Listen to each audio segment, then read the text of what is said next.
Tukwaniriza mu program ekyomolo kya mukama waffe n'omusumba Sabina Kaggwa wamu ne Peter Kigula wano ku Spirit FM 96 katonyeza mukaaga.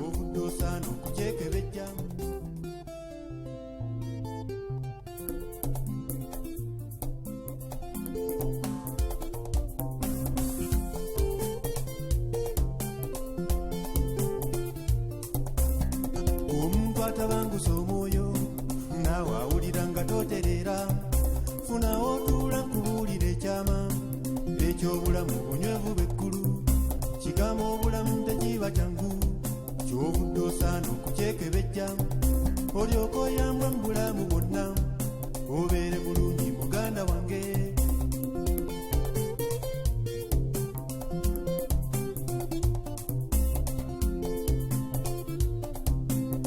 Otuula ntabangufu nnyo n'abantu abaliko bagwenyufu ddala kigamba obulamu kipangepange ensimbi bw'ofuna gwe tooterera amasanyu togakkutanga ez'eddiini n'osoma buli ejja byonna n'obikola so tooterera gwe tuula bulungi nkutuuke ku nsonga.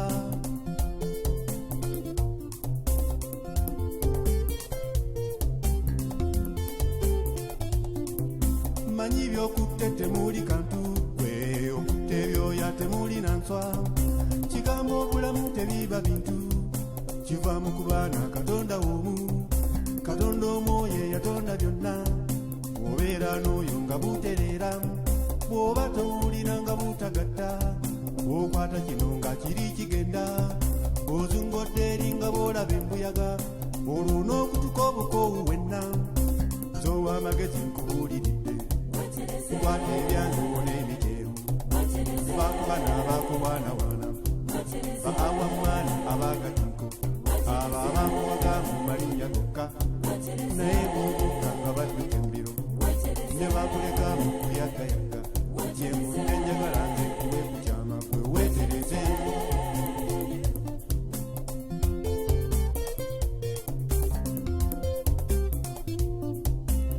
Ekyama kyenkuwooterere kyekya Yesu eyagaanibwa abantu olwazi olw'edda takyuka na mbeera oyo abangi babiyita byambu nzoya nnyambye nnyo mu bulamu bwange Yesu yampadde ebirungi ku nsi kubanga yafuuka omusumba wange ekyo kinfudde nzalaabulwako amazzi amateefu kwennywa n'omuddo omutonze gwe ndyako ate neebe ntabanguka omwoyo emmeeme yagisumba nekomawo n'ebyo ebyabalabe bange Yesu abakubaana abaswaliza ddala kigambo okwata emutwali kantu kiba kikuba okukiriko bwe kiggweera nze ndikikwata bwe ndiba nkituuseeko ddala nkitambuleko n'omusumba wange waliwo gye kiggweera ng'eriyo ebimyamyansa mu nnyumba ya Mukama oyo Katonda wange oyo gwe njagala gwe omugabire kubanga afaayo.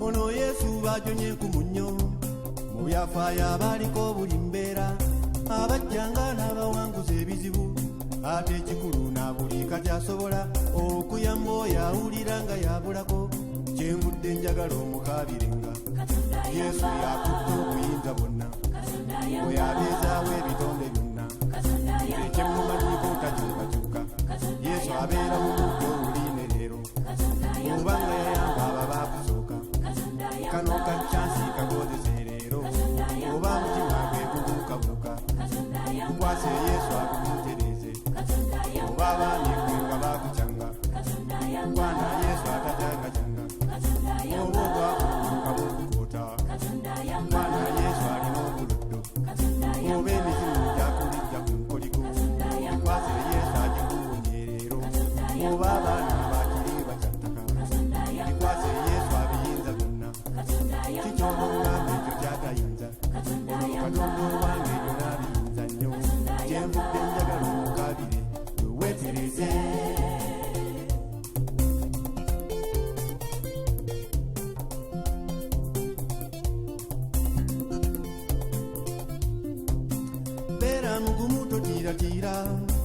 yesu lwazi lunywevu lwadda bw'ozimbako no nga biteredde eno embuyaga y'obulamu bwejja wadde mukoko n'akulukusa ebintu n'ebijja bikunyakunya omwoyo bw'ojja kulaba nga toliiko ky'oba bigambo bino tobizannyisanga bisinga okuzaabwekula obukanga bisinga amagezi amasome mu ssomero bisinga obwange bufuuli mu nsi bisinga eddiini ezatuweebwa biyamba obulamu obujingejinge ddala biyamba nnyo mu kubuutereza kyendudde enjagala obikwatire ddala nze ow'amagezi nkubuuliridde nze nfukumudde omutima gwange nekyenjagala weeyagale mu nsi gwe nga mukama bweyagereka ebintu taata sentondo nkubuulire kale nfukumudde omutima gwange nekyenjagala weeyagale mu nsi gwe nga mukama bweyagereka ebintu maama naalo nkubuulire nze nfukumudde omutima gwange nekyenjagala weeyagale mu nsi nga mukama bweyagereka ebintu baana bamaama mbabuulire omutima njagala mweyagale musimmwe nga mukama bweyagereka n'ab'enju yange mbabuulire kale omutima nekyenjagala mweyagale musimmwe nga mukama bweyagereka n'ab'enkyalo mbabuulire kale omutima njagala mweyagale musimmwe nga mukama bweyagereka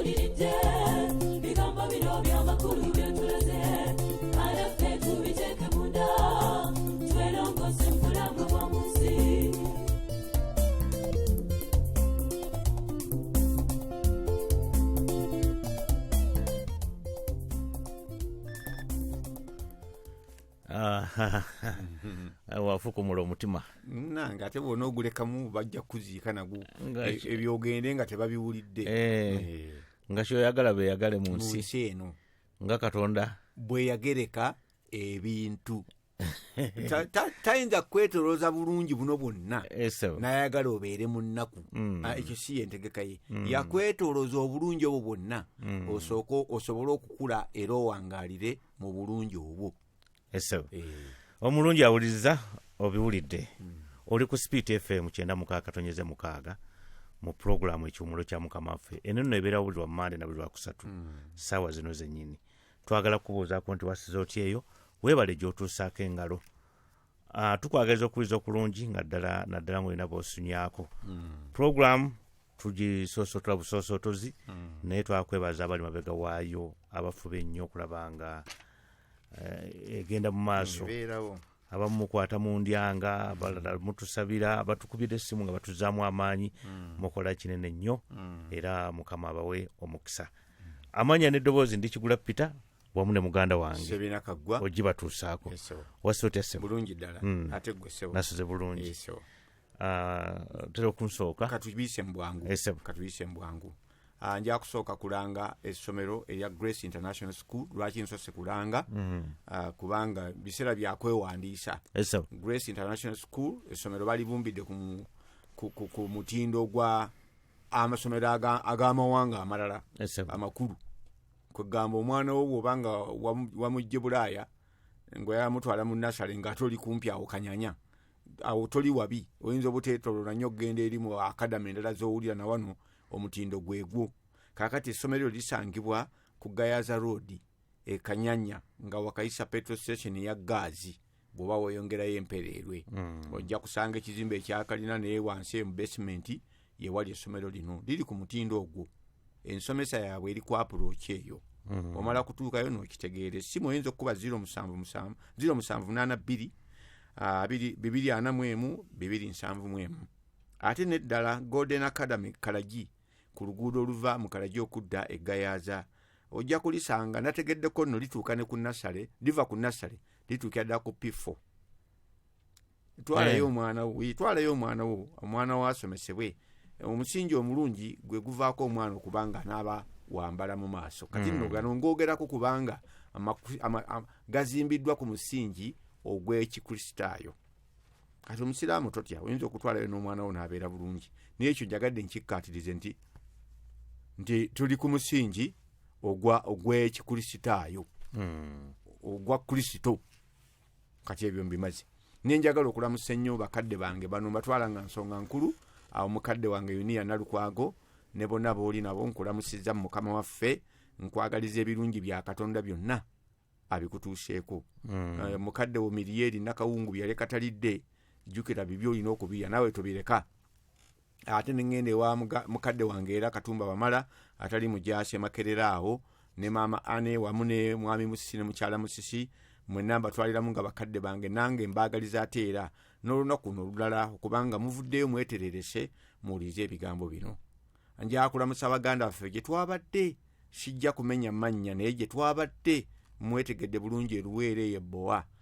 Twalabye ebigambo eby'ekitalo mu maaso ga Katonda, twalabye ebigambo eby'ekitalo. Abantu abakulu abagezi abeegendereza siwaana buwanyi kigulo omumanyi obyogedde nange mbadde mbimanyi. Abakulu abeegendereza mulimu embala y'okutya Katonda. Ebyo tebitera kusangika, abantu beekolera bye baagala, buli omu agenda nga wakola ki bw'ayagala, naye ovanga ku bantu abeebuuza. Abeebuuza ate mu bukkakkamu. Kati mwatuyigiriza, mwatusomoozezza nnyo. Anaab'oluganda mwenna gye musaasaanidde mu ggwanga mbalamusizza bwe ntyo. Ebyo bye bibadde ebirango byange. Omaze? Maze. Naye nja kubutumira mwenna we musinzira okubanga muwuliriza ab'e Busoga, Katenda ndabira, Kabisulayo ndabire Mugaya, n'abeeyo bonna tuwerabira musana. Oyogedde ku beeruweero baganda baffe be twabadde nabo, Mwami Luzira ndabira abeeyo bonna, basumba bannaffe, bakozi bannaffe mu Mukama waffe, tubaagala nnyo nnyini. Katusabe. Katonda ffe omulungi, tulina essanyu lya nsusso okuba nti okyatukozesa, tugulumiza okusinga ebigulumizibwa, tukuwa ekitiibwa okusinga ebiweebwa ebitiibwa. Nate tuzze leero nga bulijjo singa bannakinkwa bamanyi nnyo nawe olw'ekisa kyo. Mukama nsaba obeere emabega w'ekigambo kyo, kiwulukuke mu maanyi ag'omwoyo omutukuvu, kisangule obulimba Sitaani wazze atulimba, ate kisimbe amazima ge wamalirira tutambuliremu. Kangavve okusembyayo kabadde kakutu. Kale Mukama akuwa omukisa. Programu Ekimuli kya Mukama waffe leero ennaku z'omwezi 24 omwezi guno gwa January omwaka 2018. Tubyogera kuba tubirambika, tusobola okuddayo mu records zaffe ntugamba nti ku olwo Mukama yayogera kinaffe. Nze nina ebintu ebimu bye ntulya bwana kigula kaakano, n'ekyo ndowooza yakireeta mu birowoozo byange ne tukyogerako ng'abantu, naye nga tukirengera wala nga kiringa ekitalijja nga oba kirituuka ddi, naye gwekulaba nga kikuli wano kituuse. Weewuunya omusajja oli Ibulayimu agamba nti ebigambo bino yabirengerera wala n'abiramusa n'abinywegera. Omanyi okuga nti ekyo kituufu kijja, ekyo kijja. Nina bye nnyinza okwogera kati amunaga kankyogere kikinguddeeko bugwine bye nalabanga edda, kati bwe mbiraba nina obugumu nti n'ebitannaba bijja kukola ki kuba. Ekigambo ekiyitibwa amadiini gaffe bwe gaba gali mu Kristo, njagala ku gali mu Kristo, gagenda kusesebbulwa nnyo. Kadde mutulire. Ekigambo ekiyitibwa amadiini gaffe oba enzikiriza zonna eziri mu Kristo zigenda kusesebbulwa nnyo, kuba zigenda kuyitamu omuyaga ogw'okulyebulalyebula Katonda ng'aggyamu ababe, kubanga zo zaamala okubeera fixed, tezikyakyuka. Tezikyakyuka kuba omwoyo ogwazitandika oguzoonoonye gwo teguzita. Kati Katonda alyebule n'aggyayo ababe. Kati kino nkyogera n'obugumu kuba mmanyi ye pattern zenze ndaba Katonda ng'akola. Abasajja abakulembeze ba Isirayiri bwe baagaana okugiteeka mu mikono gya Katonda ne bawamba ebintu bye ne babifuula ebibye ebyabwe n'okutta ne batta omwana we, ekintu yakibalekera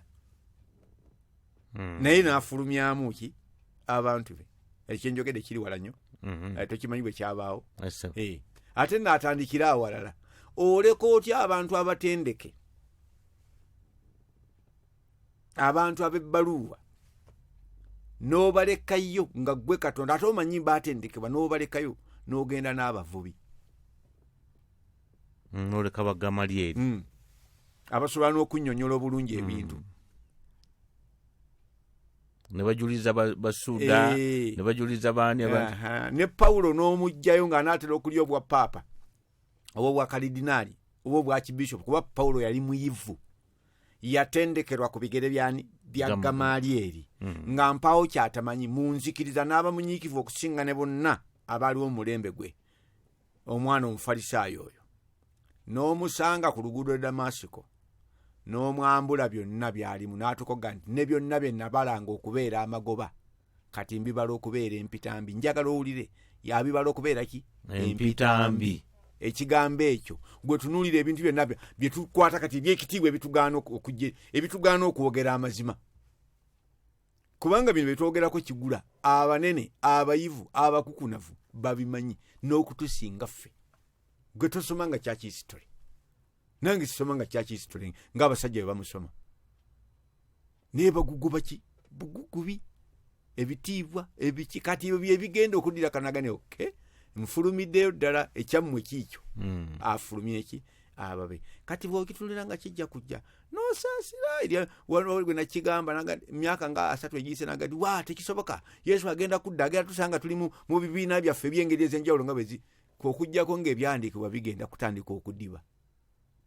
Eggulu terigenda kuta Mukama waffe kudda paka ebintu byonna ebyayogerwa bannabbi, ebintu byonna nga bizzeewo ku pulaani gye yakola ki yalina, otherwise abalemeddwa. Simanyi nga Katonda alemwa, gwoba omanyi nga alemwa naye nga yemanyi Katonda talemwa, kyangu okutegeera omutima gwe kati mmanyi ekigenda okuddirira. Akayuguuma akagenda okuyingira mu bibiina byaffe, omugezi yeeteekateeka emikono n'owanika bwoti nga gwe bakwatidde mu sitowa y'emmwanyi ng'obadde ozikubba ojja emikono n'owanika bwoti kati balaba awanise emikono oyo tebamukuba ssasi kubanga yeetegese ebintu byonna akoze eki abitaddaga ne mu binsanzeemu naye basebe emikono giigino giri ki waggulu era mu kakodyo k'entalo awanise takubwa wakiri afuuka prisoner of war naye takubwa, era ataasibwa amateeka ga Geneva Convention, ateekwa okulabirirwa obulungi, ateekwa okulya obulungi, ateekwa kubanga yawanise. Ontegedde kaakati Katonda atubeere n'ebigenda okutuddirirako guno effujjo eririwo mu nsi tebijja kuba birungi. Kyawandiikibwa nti omusango gutandikira mu ki? Mu nnyumba. Katonda si mulyaza amaanyi wadde omukumpanya wadde omukuusa okutandikira eri, atandikira eno gye bikola ki? Gye byonoonekedde.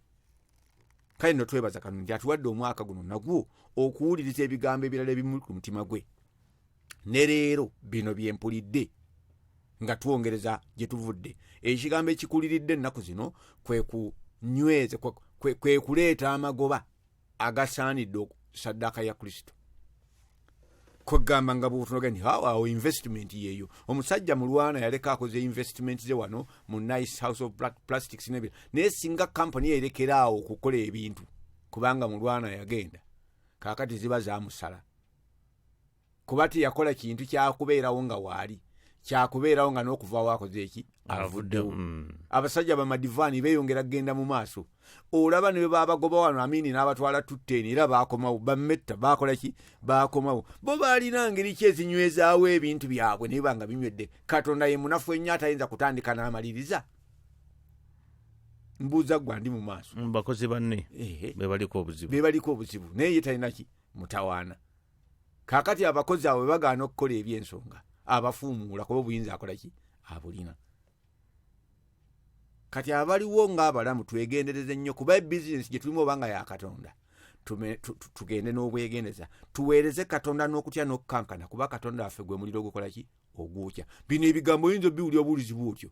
Naye Katonda waffe gwe muliro ogukola ki? Ogwokya. He's a consuming fire. Nti bwe gukukwata mu gukuyitamu n'evvuba linoonya nga teririiwo. Kati tuzze twogera ku kigambo kino. Ebimu ku bisookerwako ng'onooleeta amagoba gave mu bintu bya Kristo. Ekigambo kino eky'obulabirizi kye kiva kibeera ekiki? Ekikulu. Kaakati yo twagala okutunuulira ennono ennono kyaga principle, the principle be shepherding. Omugite omwoyo oba endowooza eri emala w'obulabirizi. Kiki ekiri mu bulabirizi? Enderwa mu bulabirizi be bantu bakweyongerayo ate mu ngeri tufu ddala. Ekuteewo obuku enseefu. Ekikuteesawo omusirikale miki. Ekitamba identity card. Bw'okuba baleme kugamba nti guno omubiri gwani. Bakema kooti go ne bakanta awabe. Ye kasuga nti oyita wekebereko olabe kwanidda. Lyasanga. Abantu amanya ennono. Etutawula baba bayita entabundi aza fena bane babita muntu kati mweru go mumpi muntu mune atasika ndinzi butokite ekitisha amanya when a principle is fact of explain how and why something happens kankide mu luzungu nyangwiri a law or a fact of nature that explains how or why something ekali abo amazima ga butonde kiri mu butonde ekibeera mu butonde toyinza kiwakanya ekikiri mu toyinza kiwakanya ube tutya kuwakana tulo bwogeza kukyalana magevamvaana genda mbuliri okoleki webake era bwejja twekisabikana kirala kujongo ononsazi bayiro omuntu asoka ngizokka asikigeni n'afulumya bonsaidi eyo nono toyinza ekikoze ekyo omukka guno gwayingiza gwetaagibwa mu system era waliwo obupati obugindire okutwala na guno gwafulumya waliwo abalaba gw'erime ate mu bubepa kiraba nnyo kakati eyo nnono enya waliwo ensonga ekozesa ekyo otegedde nnono kakati ennono eri abega w'olabi kubanga abantu batonda beerayongerako abantu waliwo okukuza omutwe ng'emmale niwaba okukula obukuzi otyo era abaana abatalabiriddwa bulungi batyo kyovulanga nti omulabirizi mwana okuba omusajja wa mukazi ki omu afu nyumba gavumenti n'abaana be nga baba nga balula kakati ene ekkanisa tajja kusobola nga ekiweesa obufumbo bunayige bahandinga ebintu bya Katonda bakano kamu kino kijja mulema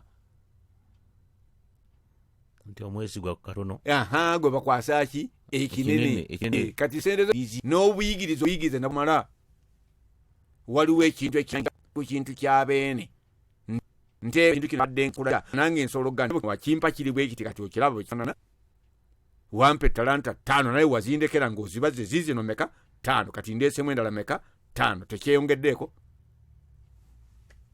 oli gwe bakwaseemu nali buno obutonani abulunda nabuteeka ali ku bbali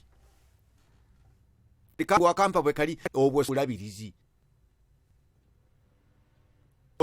bulimu okukuuma kye baakuwa ate n'okukyongera era musajja mukulu Adamu olaba bamuwa lusuku wanga n'amuteeka mu lusuku n'amugamba lume tokola eki olulabiri kakukume ludeveloping eyongerako ate lukuume tiwabaawo alukutwalako wadde aleetamu etali bitufu kati kukuusa olwo bwali olulima lweyongereko buvunaanyizibwa bwani bw'Adamu kati kali kifaananyi kya bulabirizi bwamugamba nti ensi yonna n'okujjula kwayo bulabiri bwamu bwe tubadde abajega ebintu ne tutamagala okufuna amapika tugenda kusanga ekitala kubanga that is not shepherd miti talina bwege abanyaffe bonna kibuule ennima nga omusiri gwa monde guno bagujjate muto nta waze mpozi nga twakulya mugoyo yakeka ennimiro n'ebitooke natuukako erugaga ngenza okusuubula amatonye bwana ki ngenza okusuubula n'entusukulu sajja nga nekyabula kubanga manyi fewano mbuga firadani fusumanya tebiuka mbitoke netuduma netuiwa ababizi beri mwankole waga ni ensuku za fune katike liwe enkole nnungi esinga okuleeta olusuku fakati eze masaka zagwao ezabalisi agenda masumbayita ezo obuvunanyizibwa ba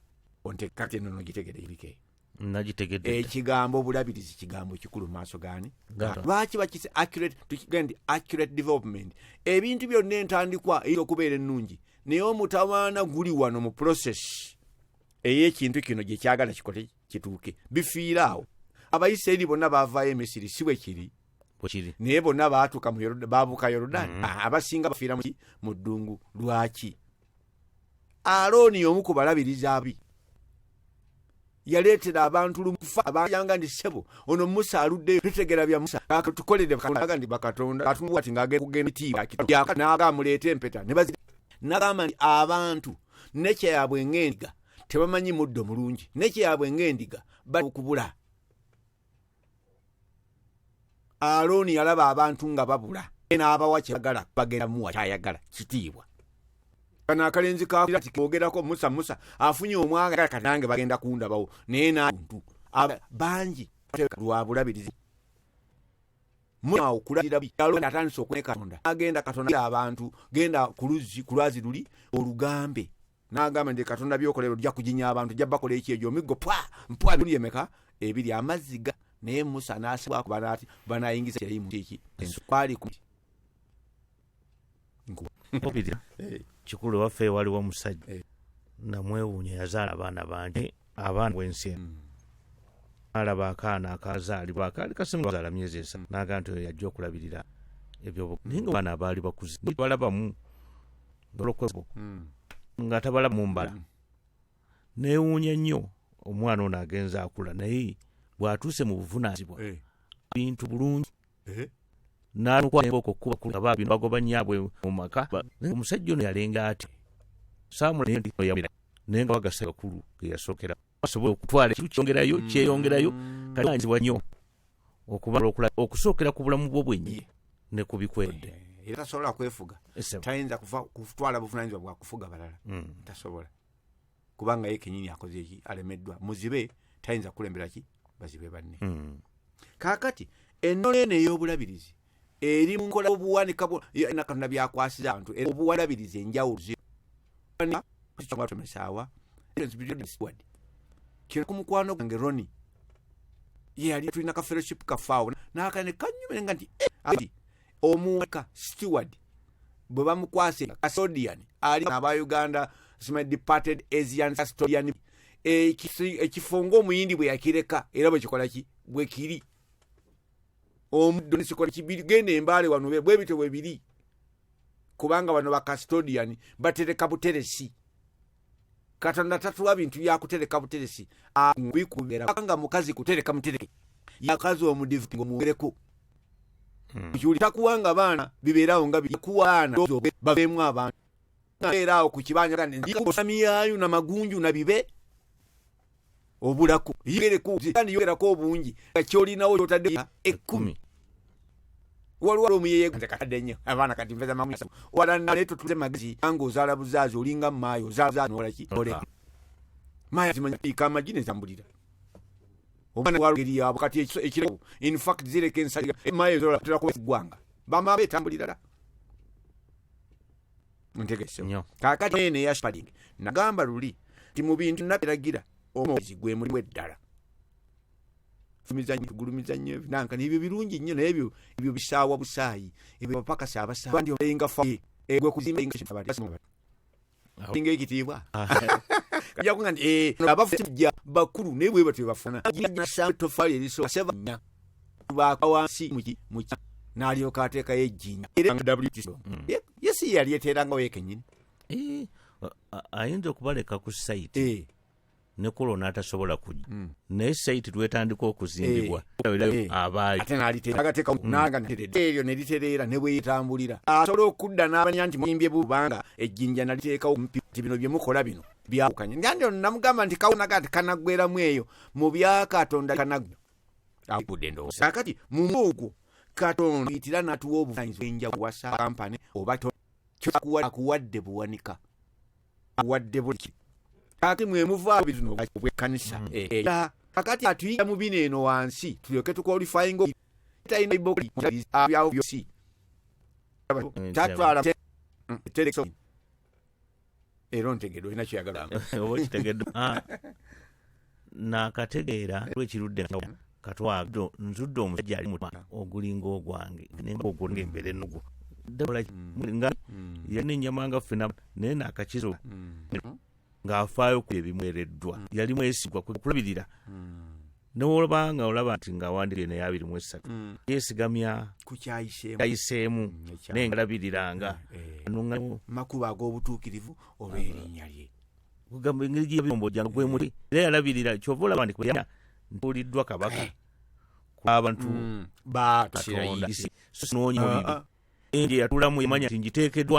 atala obuna bwanulira teeka bulungi era nezensa nemwogera kunanda Dawudi okumujja mu kugobera endiga neziyonsa okuli abantu be yamuli kulunge Adamu yali mulungi bwe bamuwa osuku ndeki babirizi bwe bamuwa kyala bamuwa bulabirizi era bw'ataakola bulungi bulabirizi kyekyavaamu omutawaana teyabangula bulungi mukyala we teyamunyweza bulungi mu nzikiriza omukyala yalina birala n'Adamu ng'alina ki birala era ekyavaamu ono omunafu ye yakyusa ono kyeyalagajjalira kyekyamuviirako omutawaana omukyala basinkana ne setaani omukyala akwotinga birala nnyo Adamu byatamugamba oba Adamu byatannyonnyola kati bwe mubeera abalabirizi ng'ate mukaba batubbako abantu baffe kaakati obulabirizi bw'obuzibu buli awo baba oli luddawa bannabbi abawulimba batututeko abantu kubanga temukolanga mulimu gwa bulabirizi tetugukolanga mukozi wo bw'anobanga ekizibu kiri naawe nga tonnaba kulaba kizibu kiri mu ye ontegedde ekigula ekiri naawe nga tonnakola kizibu kiri mu ye mukazi mutambuze naawe weekebere bulungi osanga oliko ensonga ontegedde nkulaga omulala ono Kayini naye bamuwa obuvunaanyizibwa olw'emyaka gye yali akulira muganda we era Katonda amubuuza ali luddawa Abiri muganda wo addamu mu ffujjo nze mukuumi wa muganda wange kikyo kiyini Katonda kyategeeza teyandikubuuziza nti ali luddawa muganda wo nga sigwe mukuumi wa muganda wo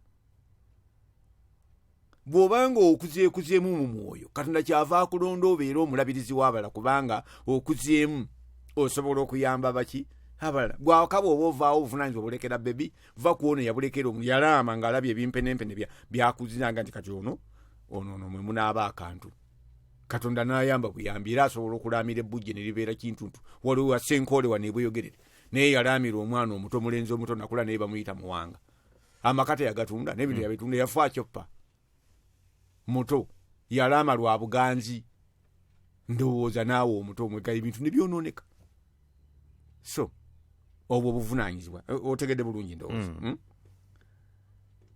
njogedde ku Kayini Ibulayimu Katonda amusiima lwaki agandi Ibulayimu ono naamukisa ekintu kyonna kubanga namumanya ng'aliragirira ab'ennyumba olaba obulabirizi akuutira ab'ennyumba ye eri ebintu ebituufu baleme kukyama kubanga bwe banaakyama development eno ebintu bya Katonda bikola naffe biriko ebbanga era bino ebyo tusabe ennaku zino kikwatirewo kifunirewo kikino kyetikka dduka nakyo kyakaakati enkola eyo si ya Katonda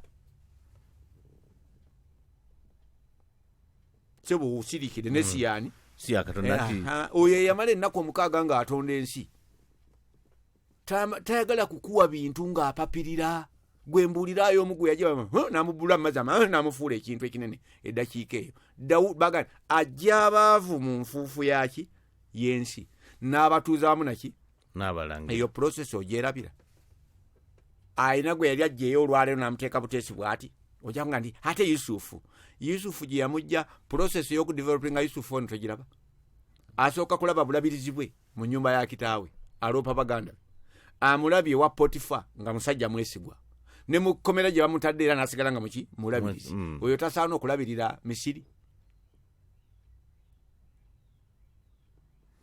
osomoza ekikyase nnyo kigajimule kubanga kyekiriwo yenjiri eriwo ebibuubuuka byonna si bya Katonda tubulira enjiri y'amaanyi teko kubaawo sajja Petero n'abulira enjiri lunaku lumu musaawe muyokka enjiri ya ddakiika 2 emyoyo 30 ne girokoka 13 gino bano baayogera nabo kwetegereza olowooza baali bajjaga abatamanyi ababuulira nti mumanyi ebyaliwo mu Isirayiri amakulu si asooso babuulira baali bamanyi Yesu Omunazaalesi mwe gwe mwagaana mumanyi ne Zabuli yagirawa n'abibasomera baali babimanyi nga tebabikiza bagaana biganye omuntu watuka okusalirawo okukyuka aba awulidde bingi togaa nti kimugwako bugwi kadde musumba togamba nti kimugwako bugwi na bino bye twogera mukululuzira yawuliriza emyaka emeka ng'ebiri okutuuka ogandi kati katukuluno bweŋŋaano bwensukka wano njeemi eki bujeemi era tofuutukiranga ku muntu nga kati olwaleero salawo mangu tomukangakanga muleke tomukanga muleke akkirize kubanga ajja kuyimirira mu maaso ga Katonda yekka nga talina gwajuliza mpozi oyagala akuyite kunako mukama nga tonampozesa soko yite kigula yanyingiza mu bintu bino teweteekanga mu position eyo gugo gwakubuulira ogw'okumatiza gwa mwoyo mutukuvu ate ogw'okulokola gwa Katonda. Anti edda twabuliranga enjiri oba nakati ekyali abagibuulira ng'ofuba nnyo okulaba ng'omuntu oyo avaawo ng'alokose oteekawo n'ebigambo ebikangakanga munaye okufa oyinza okufa leero tomanya motoka eyinza okukubiraawo gundi yamukuba oli naye n'omuteeka mu kabokisi kwegamba n'aloka ku pisto kakati obulabirizi naye nga tasazeewo na mutima gwe omwoyo gw'obulabirizi nkuleeta tekigwa bugwi mulundi gumu naye kitwala akabanga. Kati nkuwadde example ezo ekyama ekyo eky'obuvunaanyizibwa kyekitukuza ne kituweesa abakazi ne kituweesa ebitone ekituweesa amakampuni ekitutwala ku mirimu eyo gy'okola Katonda akutunulira okulaba oba osobola okuvaamu omuntu gw'ayinza okwesiga n'ebibye abeere mulabirizi. Yatunulira Pawulo n'amubala nga mwesigwa kubanga Pawulo yalwanirira eby'Abafalisaayo, yalwanirira n'obunyiikivu obunyaga ndi mu bunyiikivu nga nsinga n'abaasooka. Katonda alaga ndi akalenzi kano lwa butufu kagobera ebitalina makulu naye omutima mulungi lwa butamanya naye omutima muki muyaga ndi nayigganya abantu ne bakuba n'abasomi ne mbatta naye byonna nabikola lwa butamanya. Katonda bwe yansaasira bwe yambala okubeera omwesigwa n'anteeka mu buweereza. Kaakati abalabirizi ab'ennaku zino nga bwe tuli tunoonya byaffe tutaasa byaffe era kyoba nti twatendekebwa amakolegi tukuume ebyago. Ontegedde bulungi. Kaakati obulabirizi weebuli kuba embala eyo eri mu bantu kyoba nti buli omu alina akawunti gy'atereka ssente alabirira ki zize alina ekufulu ku nnyumba bw'aba yeebase aggalawo tebatwala ebintu bye. Naye bwe bituuka ku bya Katonda, Katonda anoonya abalabirizi abalabirira ebiteeso bye. Obulabirizi bwa Katonda buli okukuuma papase za Katonda kuba Katonda bw'ateesa okukuwa omukisa kijja kutwala emyaka 3 omukisa ogwo okola ki okulabika. Kaakati wateekwa okubaawo alabirira process eyo bano bagenda okuwa omukisa baleme kuva mu mukisa. Katono nnyo. Tuddeyo ku lunyiri luli 18 lubereberye wagambira Ibulayimu kyenava mumanya kubanga aliyigiriza abaana be ebyo bye namulagira basobole okwekuuma nsobole okutuusa omukisa ogwo gwe nalagira. Process weeri nanga ajja bakuutira oyo ajja kulabirira maze okukyogera ngenda kulabirira nga kikolebwa nenteeka okubawo n'omuntu ataakuuma bino ebyaki ebyokunsi. Kyekigambo bulabirizi. Kaakati oyinza okumala essaawa 2 zokka n'omubuulizi w'enjiri zikumala n'olokoka ne kiggwa kati otomwetaaga akoze eki olokose. Naye abasinga babuuliddwa enjiri ababuulizi b'enjiri bakyali wansi w'ababuulizi ba njiri tebayinza kukula. Otidde nnyo? Nsitidde nnyo ne kaddemu. Omubuulizi w'enjiri musaayi busaayi omulabirizi amukira kuba omulabirizi yagenda okutunulira ennimiro eno kasooli gwe basimbye bw'anaakula bw'anaamukolera eyasimbye n'okugenda yakoze eki yagenze. Naye kati okimanyi ekiriwo ku ground nti omuntu omubuulira enjiri n'alokoka oyo ofuuse na spiritual father wange omutaddeko akabonero era omulabanga ng'agenza awalala anaakulaba akakufaamu buwo. Abapakasi bawaleese okusiiga mu nnimiro yo kati bafuuse basirwajja okwota.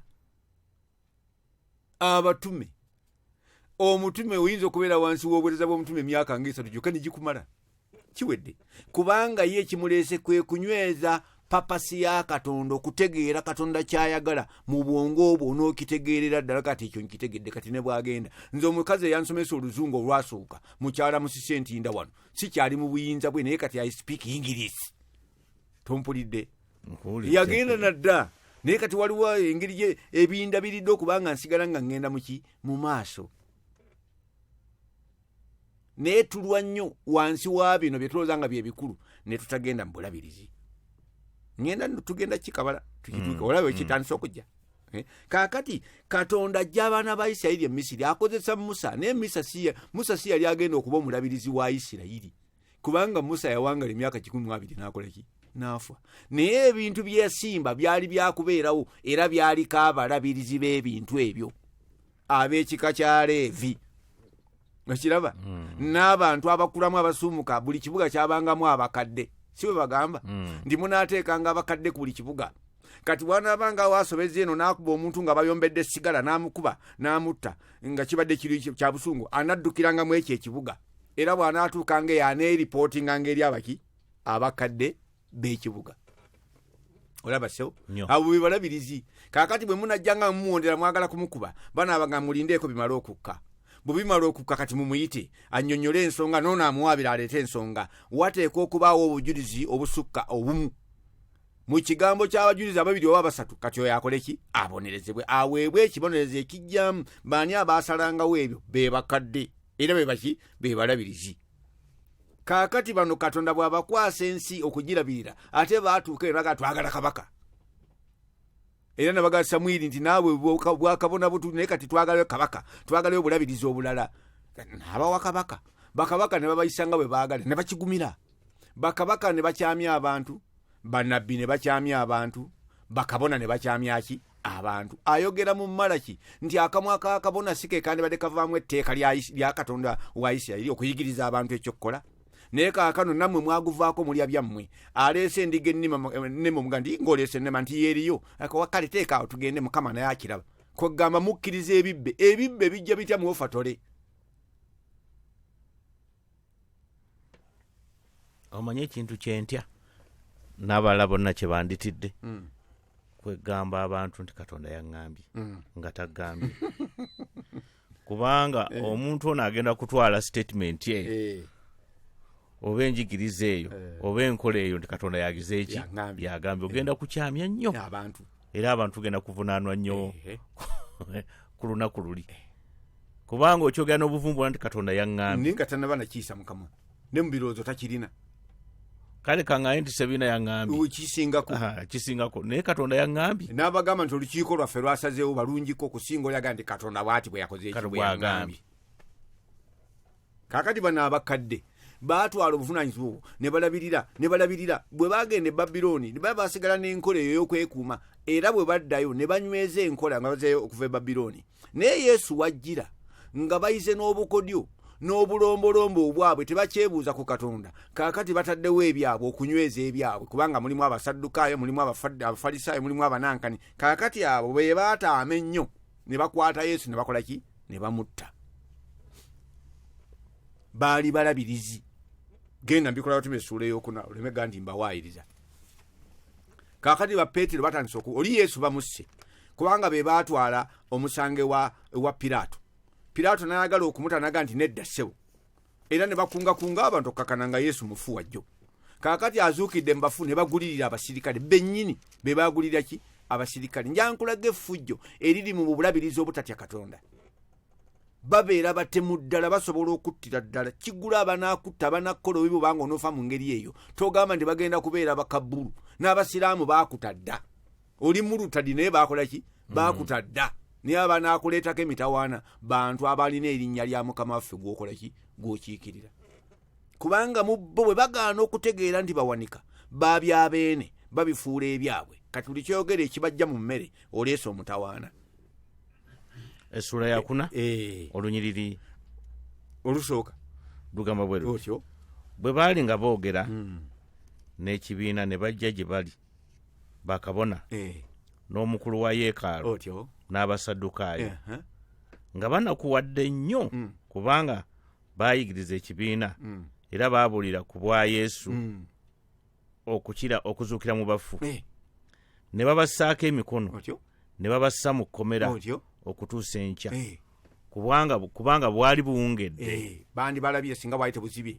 Naye abantu bangi abaawulira ekigambo ne bakkiriza, omuwendo gw'abasajja ne babanga 50,000. Awo bwe bwakyenkya abakulu n'abakadde n'abawandiisi ne bakuŋŋaanira mu Yerusaalemi. Ne Ana kabona asinga obukulu, ne Kayaafa, ne Yokaana, ne Alegezanda, ne bonna ab'ekika kya kabona asinga obukulu. Ajjeeyo n'abooluganda akoze eki? Ne babateeka wakati ne bababuuza nti, maanyi ki oba linnya ki eribakoza mmwe ebyo. Awo Petero bwe yajjula Omwoyo Omutukuvu n'abagamba nti abakulu b'abantu n'abakadde bwe balibuulirizibwa bwe tubuulirizibwa leero olw'okukola obulungi omuntu omulwadde ekimuwonyezza, mutegeere mwenna n'ekibiina kyonna eky'Abayisirayiri nti mu linnya lya Yesu Kristo Munazaalesi gwe mwakomerera mmwe Katonda gwe yazuukiza mu bafu ku bw'oyo ono ayimiridde nga mulamu mu maaso gammwe. Oyo ly'ejjinja eryanyoomebwa mmwe abazimbi erifuuse ekkulu ery'oku nsonda. So tewali mulala bulokozi kubanga tewali na linnya ddala wansi w'eggulu eryaweebwa abantu eritugwanira okutulokola. Awo abantu bwe baalaba obugumu obwa Peetero ne Yokaana ne babategeera okuba abantu abatamanyi kusoma era abataayigirizibwa nnyo, ne beewuunya ne bategeera nga baali wamu ne Yesu. Kati abanje bano bayigiriza baani ba Yesu gwe batta. Ola mwa abakulu ba Isirayiri abo be batta, obuwanika bwe bukulema ebyo byokola okuba nannyinimu era tabyakola era olwanyisa eby'ensonga naye mu kubirwanyisa obugwagwa bwo ne bukola ki? Ne bulabika. Ontekedde bulungi. Kati tuddeyo ku nsonga y'obuwanika. Obulabirizi buno kitegeeza pretending, bulawuluzunga pretendant, watching over. Owuli abana senior superintendent of police oyo aba alabirira ebitongole byaki bya polisi, alabenga abasirikale ba polisi beeyisa bulungi. Kiki wagamba polisi y'emalaba, polisi ye nakapiripiti neyawa ziteekwa okuba n'enkola emu, wabaawo abalabirira ng'empisa za polisi zigalanga kiki zeemu. Waliwo n'ekitongole ekyenjawulo kye baateekawo mu polisi ekirabirira empisa. Nze nali ngenzeeyo okuwaabira abapolisi nga batandise okweyisa obubi. Ondabye gyekiri. Era bw'owaaba bakuggyako bulungi ennamba n'omupoliisi ne bamukwatako. Nali mpaabidde ku mulamuzi, sijja kumwogera linnya, ne muwaabira ne ntuulako mu kakiiko akaaliko omukyala Kikonyogo, ne kubaako ne omukulu Ogoola, ne kubaako nayingirako ne woofiisi ya Saabalamuzi Odoki nga mpawaabira emivuyo egiri mu kkooti. Kalaba abo bonna baba basupritendant balabirizi abalabirira ekitongole ekyo. Kati bano abali wansi osobola okubaloopa. Omulabirizi aloopwa naye tewali awo oyinza kuwuliriza bujulizi ku mukadde okujyayo nga bwa mirundi emeka? 2 oba 3 nti ali essente. Naye kakati ffe bamuloopa nga tumuwa transfer. Nedda, ate kukangavula ng'amateeka, kubanga okwononeka bwe kulabika mu ye kujja kuvaamu okuwamba ebintu, ajja kutta ebya Katonda. Mulimu empeka ey'okubiri, enlightening. Omulabirizi omulimi gwe kumulisa bantu. Bayibuli egamba ndibawa abalabirizi. Zabbuli agundi Yeremiya ndowooza Yeremiya 3 oba Yeremiya 3:15. Ndibawa abalabirizi abasumba bali basumba ng'omutima gwange, bali baliisa n'amazima n'okutegeera. Omulabirizi olwokubanga ali mu kigero eky'obukulu asobola okulabirira ng'ababuulira amazima ndi gano ge mazima. Naye mu bibiina byaffe mbadde ndowooza enkya ya leero, nze nazaalibwa mu Anglican Church, abayima bange sibamanyi na buli kati, naye beeyama ku lunaku luli nti bagenda kugoberera omwoyo gwange gwe bakkiririza, naye siina omu yali angoberedde. Kati na bino byenkola bwe mbanga nnyonoona ggwanga, abo bwe bavunaanyizibwa kuba banyingiza mu bintu ne bandekerera. Katonda nampambireeyo, basitaani nampambireeyo, kati ntandise okwonoona omulimu gwa Katonda. Teri agoberera. Obwo si bulabirizi. Abantu abatuvaako ne bagenda mu masabu tubavunaanira bwereere, tetubalabiridde. Bawa mmanta buli lusozi. Ewa Kabaka Ganda ne bagenda, Jembe lya Nkula ne bagenda, ewa Wango ne bagenda, ewa Gundi ne bagenda. Kaakati tebakyagendamu ebyo, bali mu bisaawe.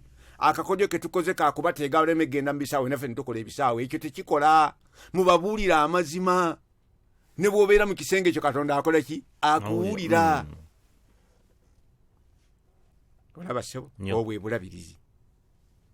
Omulabirizi akola kye bayita indoctrination, afuwa okulaba nga ensonga gy'akulembeza, ensonga y'abantu bano ey'okukkiriza, anyweza enzikiriza yaabwe ng'ababuulira ebituufu kubanga abimanyi. Abatume baabyogerako, bannabbi baabiragula ne babinyweza, abasomesa baatendeka. kyava agamba wali si oyo eyakakkiriza yakakyuka kakulu nnyo n'amala agwa mu kyambika kya setaani kimutwalira ebbanga okumanya ebintu bino kubanga agenda kulabirira alina byagenda okujuliza kiteekwa kuba bwe kiti naye wogaa kiteekwa kuba bwe kiti nga nakyo tokimanyi kati tulina amakanisa gaffe gajjudde bannajjega buda abatamanyi kubanga abalabirizi nabo tebakolaki tebamanyi situjja kgenda nnyo wala naye ndo tekifaananyi kitegeerekese bwebaga indoctrination aga nti naawaayo ebirabo bino ebirabo ne bisaawasaawa omulimu ne gutandika naga olw'okuwa abatukuvu omulimu ogukolaki ogw'okuweereza eventually bakule batuuke mu kigero eky'omuntu omukulu ye kristo nga tebakyayuuzibwa na buli muyaga gwaki gwanjigiriza obulabirizi buyamba abantu after time ng'omutume yagenda dda nabbi nga yagenda dda omubulizi w'enjiri nga taliiwo omusomesa nga taliiwo abantu bano baatandika abalabirizi omulimu gwabwe kwe kukuuma enzikiriza eyaweebwa omulundi ki ogumu ne batakkiriza abantu kuzuŋŋana na buli muyaga kati mafuta hama ne bagenda n'amafuta kati kusiiba ne bagenda n'okusiiba kakati kulagula weragule kukaga batooga nebyo mubijjewa bannaffe ebino biriha mubireese nedda mubifulumye obwe bulabirizi era ndowooza ekkanisa bwe bana abalabirizi abatuufu be bayinza okukugira enjigiriza enkyamu obutajja muki mu kkanisa tunasukkawo tetuyinza kusukkawo naye nga bwetumanye enkola katonda ajja tubeera tunayogera ku mande ekyo kisobola kitya kubaawo kitya waliwo obuweereza obusookawo ne buzaala abalabirizi waliwo system ennambika obulungi ne structures abalabirizi mwe bava kati teziriiwo kyetuva tuba n'ebintu ebiyitibwa obulabirizi naye nga si bulabirizi kitaffe omutukuvu nannyini gonensi twakwebaza olw'ebigambo ebyo nsaba ffenna ababigabanye n'ababiwulidde tweyongere obirowoozaako tubijjemu amagoba tugenda kukola mukama nsaba otuwa omukisa eri emirimu gy'emikono gyaffe n'abalina bye bayitamu tubasabidde mu nnyeri ya mukama waffe yesu amiina. eyo yebadde puroguramu ekyomolo kya mukama waffe wano ku Spirit FM 96 katanyaza 6 okumanya ebisingawo kuba ku ssimu 0776 65 92 37 oba 0753 23 63 89. tukwaniriza mu puroguramu ekyomolo kya mukama waffe n'omusumba Sabina Kaggwa wamu ne Peter Kigula wano ku Spirit FM 96 katanyaza 6.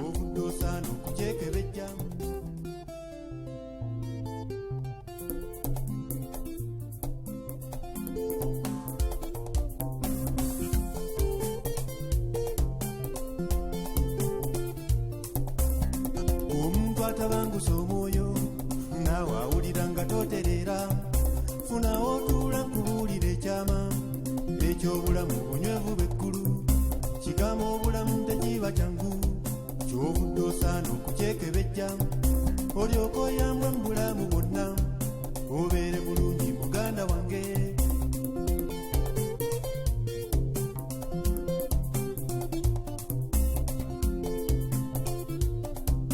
ensi kw'otuula ntabangufu nnyo n'abantu abaliko babwenyufu ddala kigamba obulamu kipangepange ensimbi bw'ofuna kwe tooterera amasanyu togakkutanga ez'eddiini n'osoma buli ejja byonna n'obikola so tooterera bwetuula bulungi nkutuuke ku nsonga.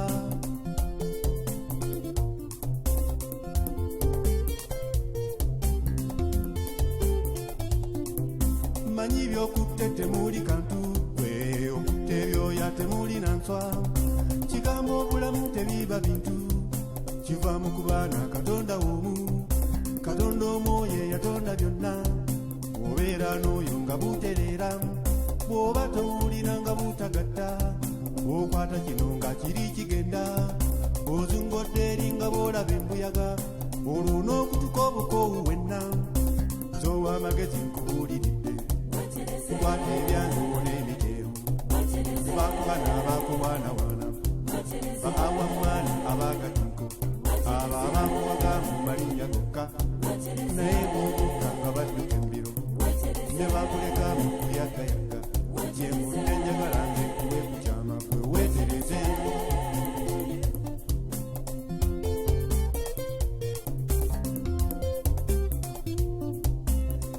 ekyama kyenkuwoterere kyekya yesu eyaganibwa abantu olwazi olw'edda takyuka na mbeera oyo abangi babiyita byambu nze oyo annyambye ennyo mu bulamu bwange yesu yampadde ebirungi ku nsi kubanga yafuuka omusumba wange ekyo kinfudde nzalabulwako amazzi amateefu kwennywa n'omuddo omutonze gwe ndyako ate neebe ntabanguka omwoyo emmeeme yagisumba nekomawo n'ebyo ebyabalabe bange yesu abakubaana abaswaliza ddala kigambo mukwate mukyali kantu kiba kikuba okukiriko bwe kiggweera nze ndikikwata ku ndiba nkituuseeko ddala nkitambuleko n'omusumba wange waliwo gye kiggweera ng'eriyo ebimyamyansa mu nnyumba ya mukama oyo katonda wange oyo gwe njagala gwe omugabire kubanga afaayo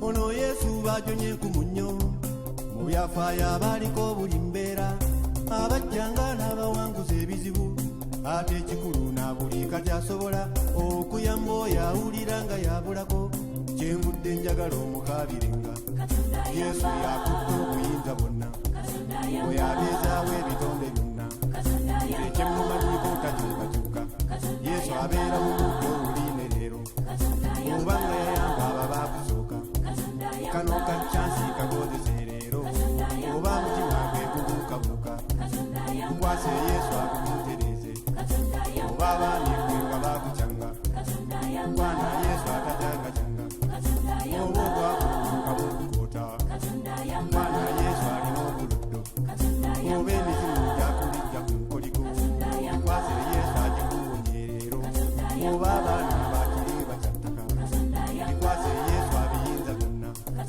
kikyonongambe ekyo kyatayinza ono katonda owange ebyo n'abiyinza nnyo kyenvudde njagala omukabire wewetereze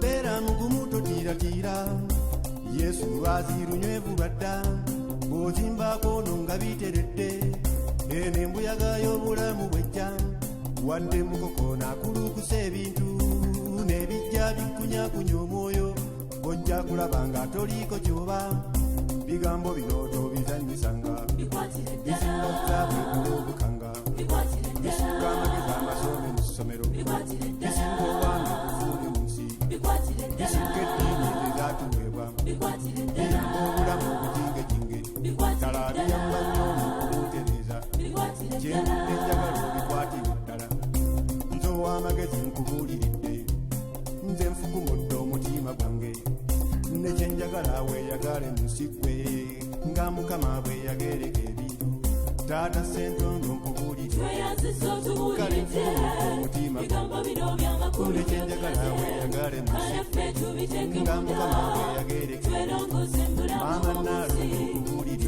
nze nfukumudde omutima gwange nekyenjagala weeyagale mu nsi eno nga mukama bweyagereka ebintu baana bamaama mbabuulire omutima gwange njagala mweyagale musimmwe nga mukama bweyagereka n'ab'enju yange mbabuulire kale omutima gwange nekyenjagala mweyagale musimmwe nga mukama bweyagereka n'ab'enkyalo nge mbabuulire kale omutima gwange njagala mweyagale musimmwe nga mukama bweyagereka